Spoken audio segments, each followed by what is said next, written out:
Alright folks, I got a fun one for you. We're flying out the Hinkle 100, the propaganda plane, but it's a fun one and an uncommon premium, so I decided it might be fun for us to play around with it today.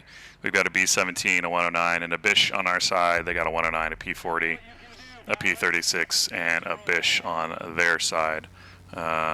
Hopefully that's the, okay, so that's the ground attacker, yeah. So we're going to roll into the middle. Now I'm doing something else on this one as well. You might see little icons in the lower left corner.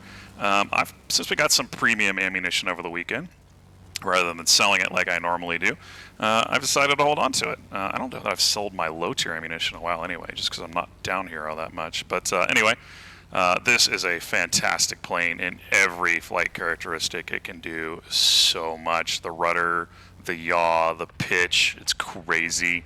It fights up high, it fights down low. It has two weaknesses. One, it has no hit points whatsoever. And two, the guns are fairly weak. So, which is one of the reasons why this might be a good plane to use premium ammo on. And we'll take that for sure. So let's see what we got here. Bowfighter we probably don't want to deal with. And you can see we're already getting torn up by rear turrets there, right? It's a Blenheim. It's not even a great rear turret. And we're already on fire. Oh, somebody was behind us. Of course he was. Of course he was. I'm too busy talking to you guys and not watching the map. That's on me. So, I wouldn't... I'm already a little nervous about this match because B-17 should not be in the middle to start this match. That was a bad maneuver. We'll see if we can capture this zone here. Hinkle 100, also very fast, and if I catch that P-40, he's not getting out of the vice lock. Let's see if I can get somebody on him. Why do I say that? I'm faster than the P-40. I'm more maneuverable than the P-40. So the only way this P-40 wins is in a head-on. And he's looking the other way. Oh, okay. Well, that's one way to do it. Let's clear a couple of these guys out then.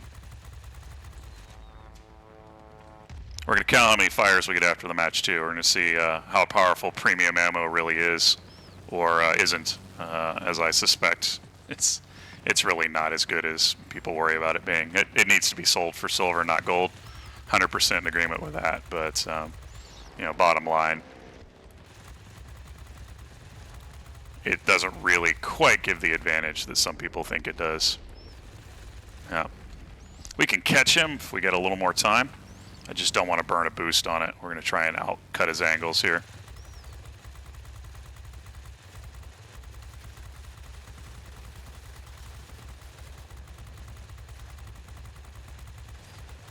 Go away. Alright. Good deal. What do we got? Alright, let's keep these guys out of the zone. We're going to climb like the Dickens. So 50 on the angle. We're going to summon up some support there.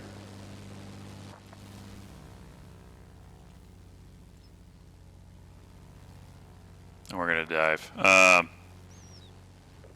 Yeah. Again, this is not exactly the gameplay I was hoping for out of our B-17, but I'll take it. Hit the brakes, lateral passes, and the P-40 is dead. He just didn't know it yet. Why? I turn better than him, and I'm faster than him. Even with his pneumatic control on, doesn't matter. He's down. Okay. Now, I do have a plane coming in behind me, which we are obviously always worried about. But our biggest opponent is that guy right there. That's who we're really concerned with, because we don't want to get dove on. The bots, I can handle that.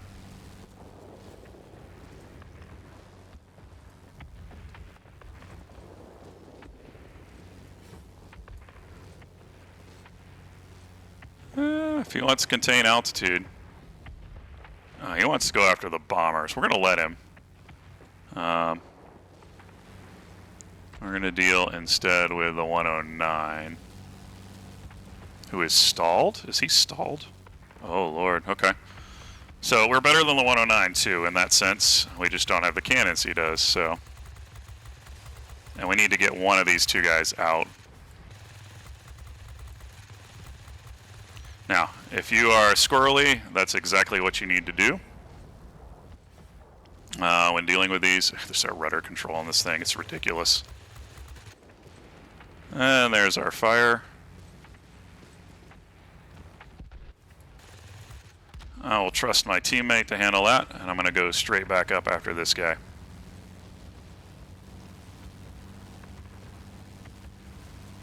He needs to be the priority. I'm not sure what this B-17 gameplay is, but I mean, I guess it's working. I don't, I don't know how to assess that. I really do wish he'd go cap the other plant, though. That would be much more my my concern at this point. I'll try and bail him out here. Make sure I don't hit this guy. But this is the joy of this plane. Look at that. There is no escape. Alright, and here they come. Now he's going to try and head on? No? Okay. You know, sometimes people don't know what to do with a plane because they haven't seen a plane all that much. So he's about to get axed.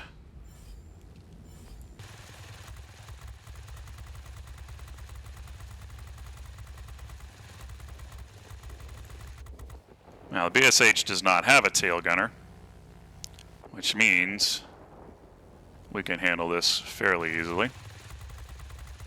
As long as we don't get bomb trapped. That's the goal. Don't get bomb trapped, right? Alright.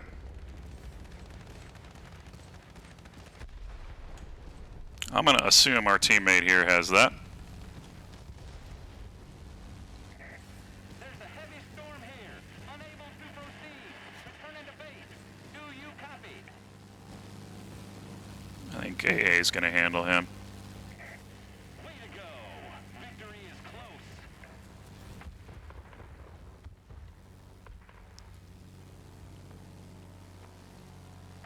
Alright. You know what? Blenheim, go kill him. I don't, God, that Hinkle's way up there. I can go get the Hinkle, but I'm not sure it's the best use of my time. I think the best use of my time is to get this guy out. Especially if we can get him before he flips this zone. Of course, both the mining plants are ours, so the chances of that happening are slim to zero. I don't know if he sees me or not.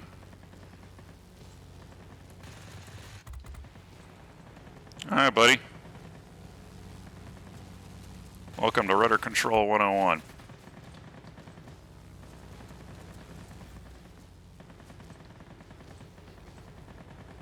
As you can see, again, there's just no contest. As long as I don't hit the water, we're going to be perfectly fine here. There's no way to outturn this thing in that plane. There you go. There's another fire. We're just going to keep turning on him. The enemy has captured the command center. Don't let them gain a foothold. And that is that. Now, he did stall me long enough, unfortunately. So that's bad. But we'll see if we can get it back. It's not going to matter. We got this one locked up anyway. See if we can chase the Buffalo down in the last... No. Well, there you go. We'll be waiting for you back home. That, ladies and gentlemen, is the HE-100 in action in a Tier 5 match. It's a fantastic plane. It's not overpowered. Again, you saw the guns. It takes forever to whittle something down. And I'll show you again, the hit points are very, very low on this thing. But it is a very fun plane to fly. It is very much a predator, and you fly it as such. Very aggressively and offensively. So, 8 targets down, captured 1 sector, sadly. But, you know, we're doing some defense there, and this is a short match. Let's see. 1, 2, 3, 4 fires. All right, well, there you go. Maybe the premium ammunition is worth it. to get 4 fires. What is it? Does it show me here? No. I'll say it. Couldn't remember if it broke out how much damage you had done via fire, but I had not. So anyway, fun stuff on this one. The setup for it that I have running. So I'll switch this back to regular ammo. And I'll show you what I'm talking about here on the right. So we've got 170 hit points, very low resistance to damage and fire. It's just a very, very fragile plane. It's not a glass cannon because it doesn't have a cannon, but it's super fragile. 170 hit points, 44 resistance, 30 fire, which is the reason I don't have the uprated engine on it. I've gone for the polished skin anyway. I feel competent enough to use dive speed to my advantage. You saw that several times. We came close to topping out on the dive speed, working vertically in the plane. I already have the sight set up for fire chance. That's really the only option you have for exceeding DPS on this. It's got a 1, 2, you can see the 3 tiny holes. Those are all 7mm machine guns with a combined DPS of 90, which is, nothing. So, especially at tier 5, it's pretty low. So if anyone catches you, you need to get out of the way fast, and you need to have stuff set up, fire extinguisher, all that jazz, to kind of handle it. In fact, because this plane handles so well, I've thought about swapping this over to the exhaust bleed system and getting that extra fire chance down, whether it's the gold one for +9 or the regular one for +6, I guess. And again, just to reiterate, all of this should be available for silver. There should absolutely not be something that's only available for gold in the game. That is the very definition of pay to win. I can't imagine it's making wargaming any money at all to do that. I guess it's using it as a gold sink for people that play tanks and planes, or they're hoping it is. I just don't, I don't know how to run the numbers on that, but it can't be saving them that much money. I brought out the parade camo for all of you. This is the special camo. It just does 5% experience. It doesn't have all the goodies that regular camo does, which you can see here is awesome as well. But it is a fun camouflage. So 408, 640, I mean, these are insane speeds for tier 5. Not much of a boost, which is why I think you do need that boost on it. Great time to turn, not Spitfire levels, but I mean, once you specialize it, I mean, you can get it up there, right? throw a boost on your third one here, and max these out for maneuverability. You're really going to be twirling in the sky, Su-57 style. The fall speed is not great. It's only downside. So if you really get an energy bleed turn fight, it's going to be problematic. But you do have some wiggle room in the optimal speeds. And look at this, incredible optimal altitude and great rate of climb for tier 5.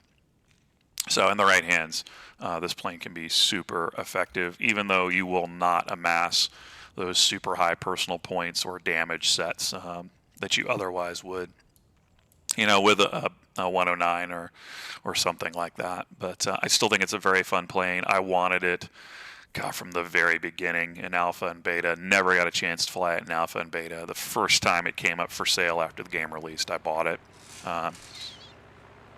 So again, not overpowered, I don't think, although it is a great offensive Predator aircraft. You really do have to watch your 6. You guys saw that in the first 30 seconds of the match, right? Because I was not watching the mini-map, I got shredded in no time, and that's kind of the weakness of the plane. It just doesn't have that survivability. And of course it doesn't have the guns to really burn stuff down very quickly either, so that may be frustrating for some players. But I love the plane. I think it's a lot of fun to fly. It just dances through the sky, especially that rudder control and pitch control that it has. And that in and of itself makes it a blast. So if you see one and you get a chance, certainly probably worth the few bucks they're asking for it. If you've gotten one from a box and haven't taken it out or didn't know what to do with it, again, I just have mine set up, polished and light, and then of course the gun sight here as well. And I think I will probably put, I don't know, I'd have to play around with it once I've got it specialized, what I want to do with it. I certainly would do thrust in the second slot because, as you can see, there's a pretty big gap between the cruise and the boost speed. So I would probably use this second consumable slot for the mixture control. So All right. Well, I hope you guys are having a great night. Only a couple of days left to finish the Heart of the Griffin Marathon. And winter trials should be announced on Thursday, and that'll be the weekend specials that carry us through the holiday season on the different aircraft. I'm waiting to buy a bunch of Tier 10s. You guys can see I'm saving up silver up here to be able to do that. I've got a bunch to buy. And then, of course, the actual Candyland style holiday, plane and express and all that. That'll probably be next week sometime before we see that. I'm very curious to see if it'll be a brand new plane, like the Martin Baker 5 is, from scratch model that they've done, or if it's a clone, kind of like the P-51D Josephine that we got this year, what they're going to do with that. And what nationality is and all that kind of stuff. Hopefully it's something fun. I know we're all, the Martin Baker wasn't quite what we were hoping it would be, but I do think, there's an opportunity there for, and maybe that's it. Maybe that it does something really well. Something really cool that we all kind of want to dive into and grab. So we'll see what happens there. I'm looking forward to it, and I hope you are too. If you see me online, feel free to send me a message. You want to fly it up, happy to play with you. And of course, you're welcome to like and subscribe if you would like to see more videos from me in the future. So if you have any questions, let me know, and I hope to cross paths with you. Happy hunting this week and this weekend. Catch y'all later.